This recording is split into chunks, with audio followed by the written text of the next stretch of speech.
कि मौलाना साहब राजगीर का काम करता है वो लड़का, लेकिन 5 लाख रुपए की डिमांड किया है उसने जहेज में। क्या कहेंगे आप?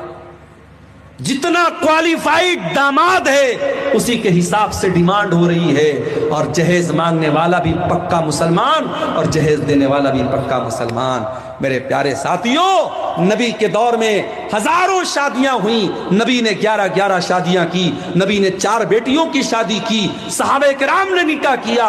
न वहां बारात था, न वहां जहेज था, न वहां मंगनी की रस्म थी, न वहां हल्दी की रस्म थी।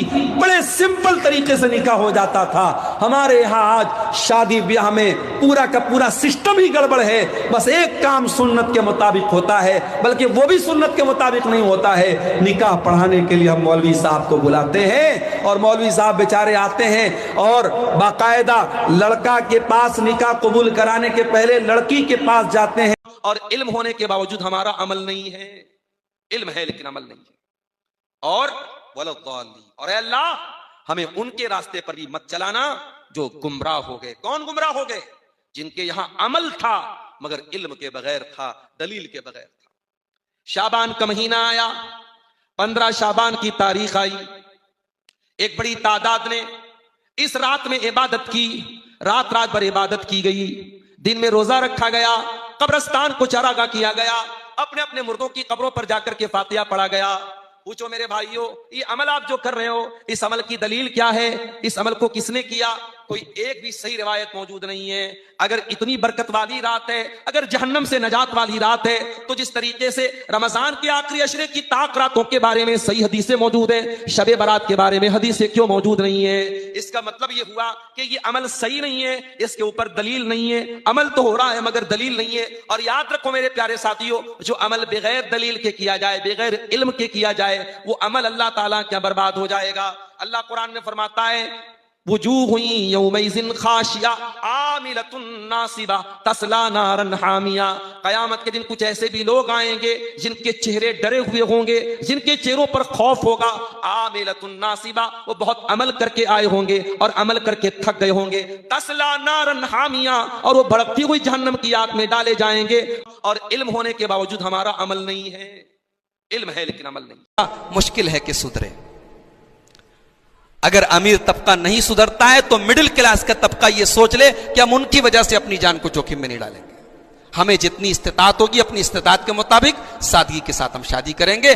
बहुत अमीरों के चोचले में पड़ने की जरूरत नहीं, रस्म और रिवाज के चक्कर में पड़ने की जरूरत नहीं। सादगी के साथ निकाह करो।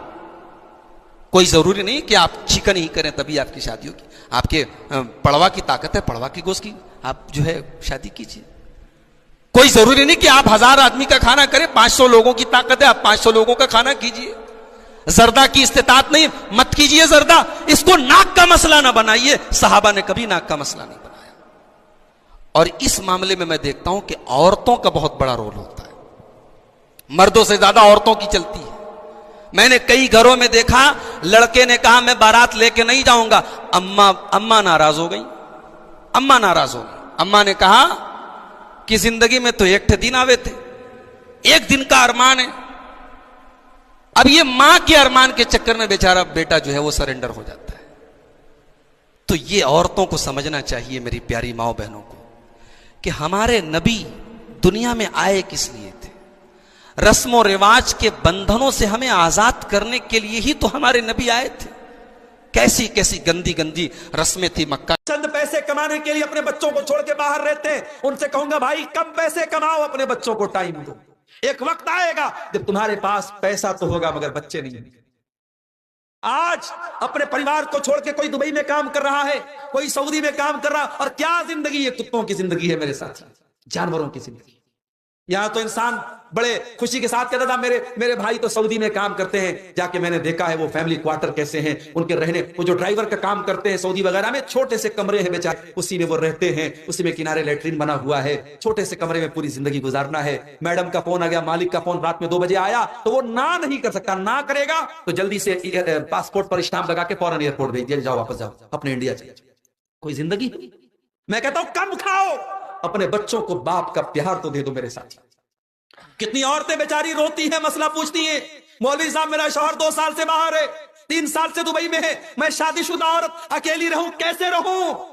समाज कहता है कि औरतें रह लेती हैं, औरतें जरूर रह लेती हैं, मगर घुट घुट के रहती हैं। और उसमें बहुत सारी ऐसी औरतें भी हैं, घर में ज्वाइंट फैमिली सिस्टम है, देवर भी रहता है, जेठ भी रहता है, कजिन्स भी रहते हैं, शौहर बाहर रह रहा है, कितने घरों में हराम रिश्ते पनपते हैं। ऐसी नौकरी, ऐसा काम जिसमें आप अपनी फैमिली को टाइम न दे सकें। मेरे प्यारे साथियों, अपने परिवार से दूर रहकर 2-2 साल तक अपने बच्चों से दूर रहकर के काम करना पड़े, ऐसा काम करना ठीक नहीं है मेरे प्यारे साथी।